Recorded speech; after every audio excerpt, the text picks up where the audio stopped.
Shalom Bapak Ibu dan Saudara pemirsa setia dimanapun Anda berada. Senang sekali saya Dio dapat kembali menemani Anda dalam ringkasan pelajaran Sekolah Sabat pekan ini yang bertajuk Hidup Bersama Kristus. Pelajaran pekan ini membawa kita pada sebuah kontemplasi mendalam. Bagaimana posisi kita sebagai orang percaya di tengah dunia yang fana ini. Rasul Paulus dalam surat Kolose memberikan navigasi yang jelas agar kita tidak tersesat dalam nilai-nilai keduniawian.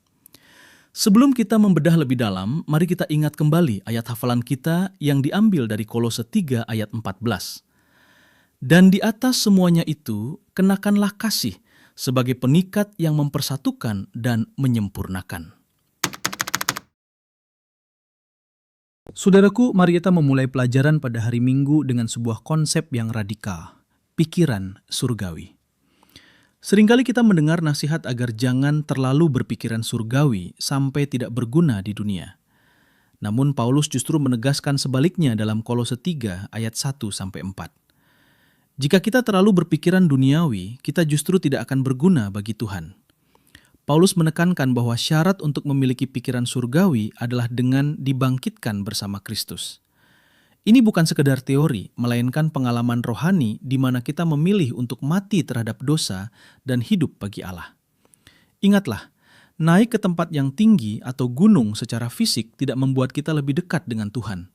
Tetapi melalui mujizat kasih karunialah kita dibawa mendekat ke surga.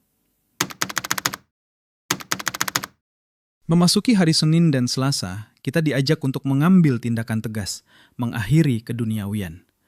Di dunia sekarang, banyak slogan untuk mengakhiri perang atau kemiskinan, namun jarang sekali ada seruan untuk mengakhiri keduniawian. Paulus dalam Kolose 3 ayat 5-6 memberikan daftar hal-hal yang harus kita matikan. Percabulan, kenajisan, hawa nafsu, dan keserakahan. Mengapa? Karena hal-hal ini mengundang murka Allah. Namun kabar baiknya ada pada kata tetapi sekarang di ayat ke-8. Karena kita telah dibangkitkan bersama Kristus, kita memiliki kuasa untuk menanggalkan manusia lama, ibarat membuang pakaian kotor, dan mengenakan manusia baru. Kita diperbarui dalam pengetahuan menurut gambar halik kita.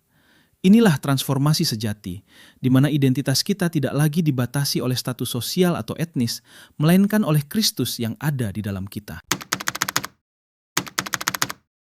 Pada hari Rabu dan Kamis, kita melihat wujud nyata dari manusia baru tersebut. Paulus menyebutkan 8 sifat mulia, belas kasihan, kemurahan, kerendahan hati, kelemah lembutan, kesabaran, saling mengampuni, dan yang terutama adalah kasih. Sifat-sifat ini bukan sekadar aksesori rohani, melainkan magnet yang menarik orang lain kepada Kristus. Seperti yang dituliskan Ellen G. White, argumen terkuat tentang kabar selamat adalah kehidupan seorang pengikut Tuhan yang mencintai dan dicintai.